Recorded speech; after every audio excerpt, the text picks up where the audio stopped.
y'all, stand up if you're a healer. Stand up if you're a healer. So let's begin. You can sit down. Or you have to stand up for the whole message. And so let's be clear, this is not a sermon. This is a message. I'm not going to pretend to be able to do what these two amazing pastors do Sunday after Sunday. But what I'm going to do is share with you 3 stories. Stories about ordinary people who healed. That's all. Not a sermon, just some stories. And it's not about nursing, although you know that's my favorite topic.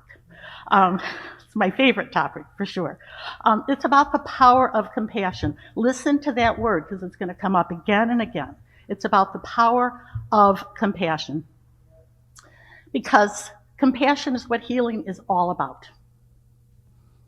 I'm going to try and tell these healers' stories through their lens, reading their accounts of what happened, and I'm going to just try and narrate their stories as best I can. So let's begin with Jeff, the volunteer. Yesterday, Bella and I, we're members of the Caring Canine organization. It's a visiting therapy dog. We were going to visit a hospital where we were going to see 7 patients. And so as we were getting toured around and we were visiting the patients, it was very clear to me that we were really strangers to these patients, and yet they were so delighted to see us. Well, we ran into Bob. Bob was in bed, but he'd requested a visit from Bella. And so we took Bella to the bedside. The nurse swung his legs over the side of the bed, and Bob started talking to Bella. He sang to Bella. He kissed her. You know how, if you've got pets, right? Right on the forehead. That's so classic. And I was like very touched by this. And then I gave Bob Bella's business card. So Jeff goes on to say that Bob read the business card, which is a picture of Bella on the front, and on the back, it's just this like little story. So he's reading her the story, and after our visit was over, well, not even quite. Towards the end of our visit, I started to hear behind me weeping, crying, sobbing, and it was like that had never happened before. I've been doing these visits for a long time. So as we were walking out of the room, Bob's wife hugged me. "You are a blessing," she said. I had to tell her it was really like a gift for me to be able to visit patients and their families. And after Bella and I left the room, I went to the nurse and I said, "What the heck was going on back there? Because both of you were crying, and that's never happened before." I was so surprised at their emotional response. And she said that Bob had advanced Alzheimer's and had not spoken in years. He was completely inside himself. So Bella's presence opened him up, which stunned them both. They cried. I cried too. He heals the sick, and he heals the lame. Says you can do it too, in Jesus' name. Breathtaking. Now I know what that word means. This is a school teacher's story of going down the Grand Canyon. He wrote, "Looking down at the Grand Canyon literally took my breath away. My heart raced. I had to actually catch my breath. This trip had been a dream of mine, but I never imagined my body's response to this view, this beauty." But that wasn't enough. Nope, that wasn't enough. I had to go down that canyon on the back of a mule. Yeah, yes, I did. And so apparently did others. We gathered together at the corral in the morning of our trip down to get our instructions.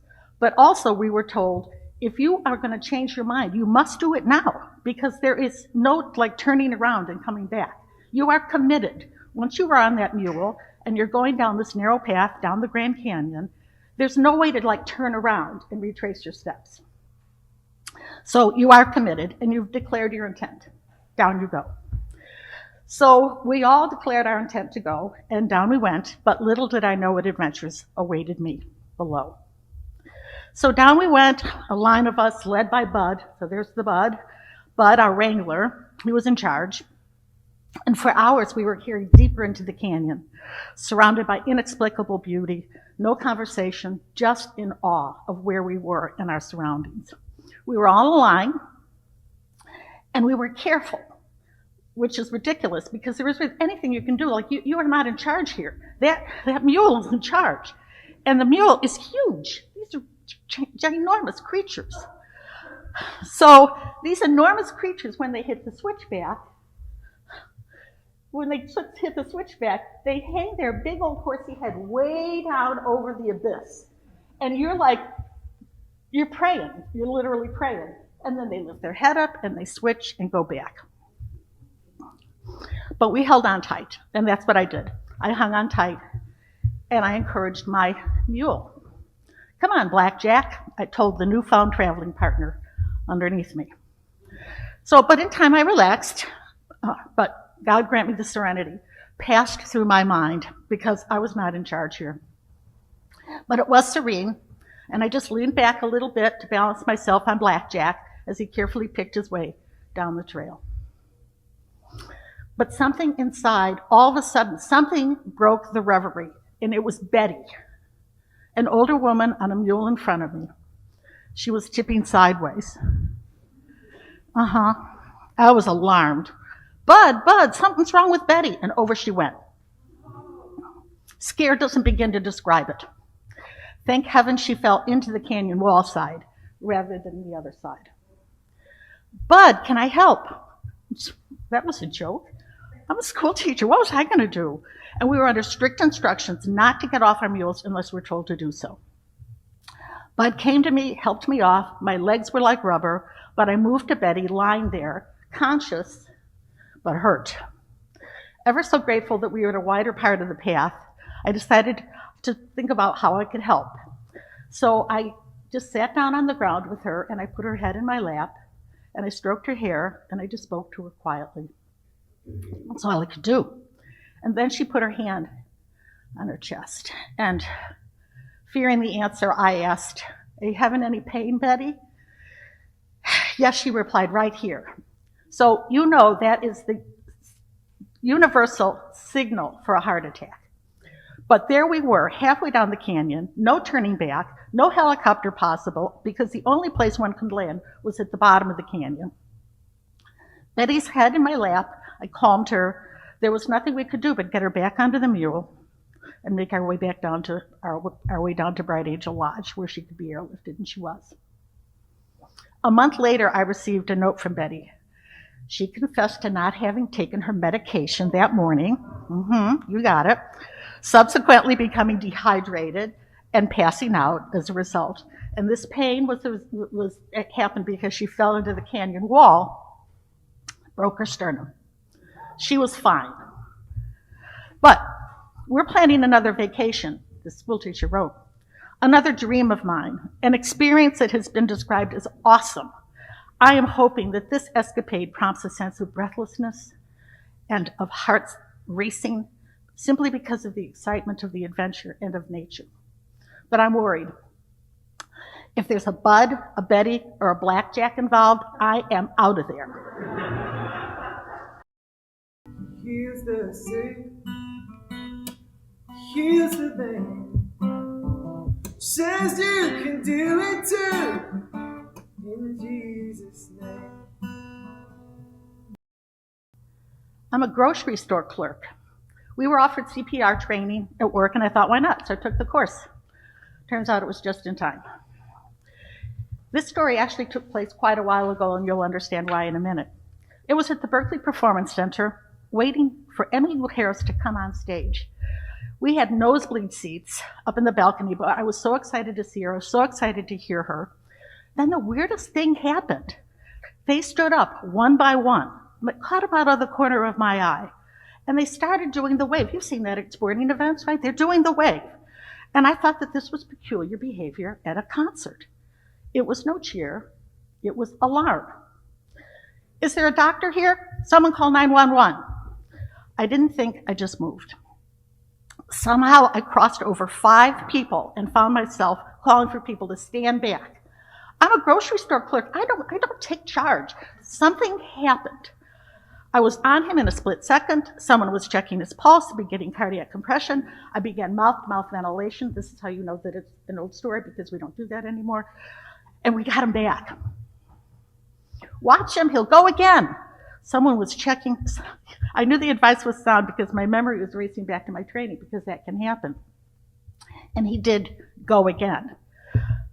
This time I was on compression, someone else was breathing for him, and I looked up, and it was the most beautiful thing I'd ever seen, the paramedics coming up the aisle. Oh, what a deep breath. And as I was replaced by one of them, I tumbled back to allow the other rescuers into the narrow aisle. An arm caught me, and it was when I started shaking, vibrating really. A police officer sat me down and asked me for my name, my address. I answered his questions, and I made that transition from CPR rescuer to bystander observer. And I noted with awe the adept handling of the situations by the paramedics. It was with great relief that I watched the paramedics carry him away on a stretcher. He was breathing on his own, had a heartbeat, and had resumed consciousness. And as his wife, who was with him, passed me in the aisle, I reached up to her and I gave her arm a squeeze. And we had a look together. And it was one of what I might call relief and hope. But it was a very touching moment. The concert started 45 minutes late. The whole situation had this unreal quality to it. And just before that, I was part of an effort that said, "No, not now," to death.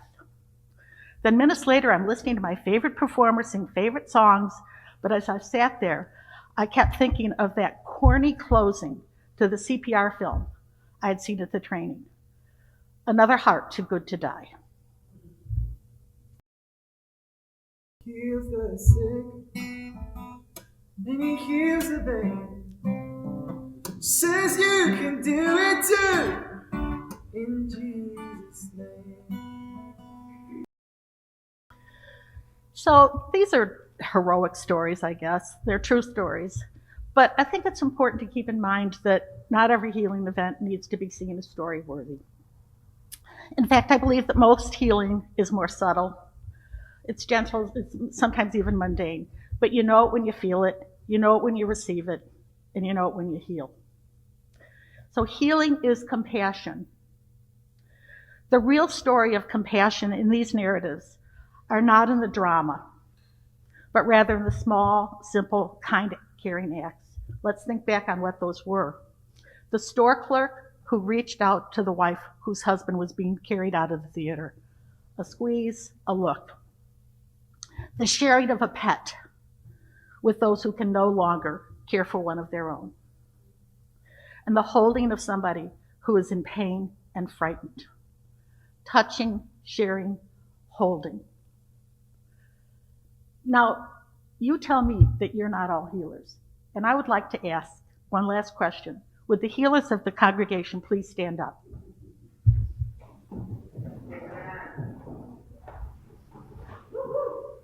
God bless you. Thank you.